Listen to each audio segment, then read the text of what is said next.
Welcome back to From House to Home. We're interviewing Angie and Tyson from Eagle Home Mortgage in Moses Lake, and we're going to continue our questions on how to get a home mortgage, and they're going to help us understand how that's possible. The next question is foreclosures, short sales, and bankruptcies. How do those play into the mortgage arrangement? All those significant events in your life actually will affect your credit score. It will decrease the score significantly. So for an example, you have a credit score of a 680 to begin with, and maybe you had to file a bankruptcy. Your score will ultimately drop down to about a 540 level. It will take many years to recover from that. You're not actually able to obtain financing for a home loan for at least 2 to 3 years after that significant event in your life. Wow. Same thing with foreclosures and short sales. It will take many years to recover. Those items actually will not even drop off of your credit report until it hits the 10-year anniversary. Wow. That's major. Well, thank you. That's good to know. Now, there's other items that can affect your credit score. What would those be? The biggest thing that I see on people's credit reports that negatively affect would be late payments. That has a drastic effect on a credit score. For instance, I've seen clients in my office that had one late payment and have gone from a 680 down to a 640 during the loan application. That has a huge impact on interest rates. It puts that person into a new category as far as what rate they can get. Another thing that I see borrowers doing is they'll actually purchase too many items on their credit card. Even if it's over $5, $10. Now that financial institution will see that you're over your limit on your credit card, that has a huge negative effect on borrowing. As we said earlier, you want to stay less than 50% on those cards. Public records will be judgments against you, and that could be for a speeding ticket or DSHS, anything like that. To be able to obtain financing, those judgments do have to be paid off, at least before we close on that loan. So you can never carry a balance on a judgment. There will be no financing available to you.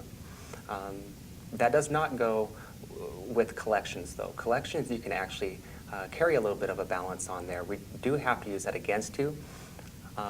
Typically in FHA financing, we can calculate a payment based off of those collections, and you can also pay those off at the time of closing also.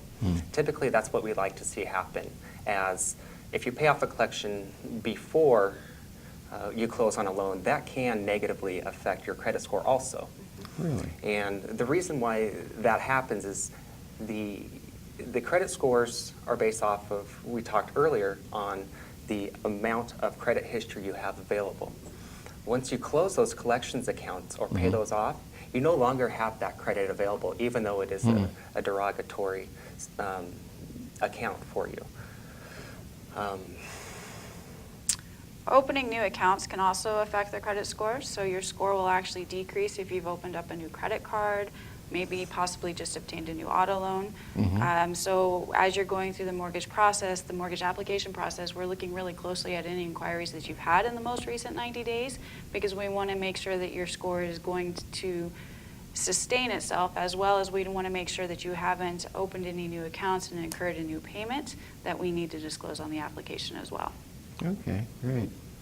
So let's say that there's a foreclosure, short sale, bankruptcy, or any of these number of other items that they affect your credit adversely. So what tips do you have to repair your credit or get things back in line to where you could get yourself a home loan? The biggest thing is time.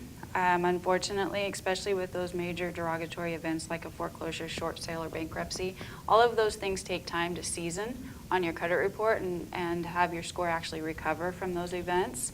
The other thing that I can say is when you're reestablishing from one of those major events, establishing new credit is also very important. So possibly opening what's called a secured credit card is very helpful to those that are reestablishing credit and trying to get their scores up to the level where they can obtain financing. And what a secured credit card is you they're available from a lot of local banks around town, and we can certainly put you in touch with one of those folks. But they have you open up a savings account, say with $300 in it. You then have access to that as your credit limit on the credit card that they issue. So essentially you're borrowing and paying yourself back monthly, but it reports on the credit bureaus, on the credit reports just like a normal credit card. Oh, good. And also, you don't want to close any old credit cards, even though you haven't used them maybe for 3 to 6 months. Don't ever close any credit cards. That will look bad as far as purchasing power also. And if you are going to open new accounts, open them slowly. Don't go out and apply for 5, 6, 7 new accounts. Do it slowly so they know that your level of risk is a little bit lower than somebody who's trying to get basically max out all of their financial resources at one time. Great. Another thing that we recommend our borrowers to do too, if we're trying to improve their scores, is their credit limits are very important. So, like we touched base on earlier, if you have a $1,000 credit limit, it's important not to max that credit card out because your credit score will actually drop because of that. So it's really nice to keep your balances at 50% of your credit limit. If possible, even down to 30% will actually give you the best credit score from that particular account. And if that financial institution also, if they send you a letter saying that they want to increase your credit limit, definitely take advantage of that. That will make that 50% that we're looking at. Maybe you're a little bit high right now, and they want to increase that. Take advantage of that if you can. Really? Okay, Doesn't good. mean you have to spend it. Yeah, just take it. Just take the increase. Great.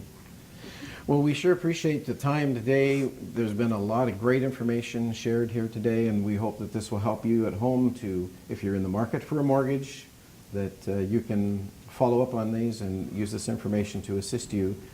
And we thank Tyson and Angie from Eagle Home Mortgage in Moses Lake. Thanks a lot. You're watching From House to Home. We'll be right back.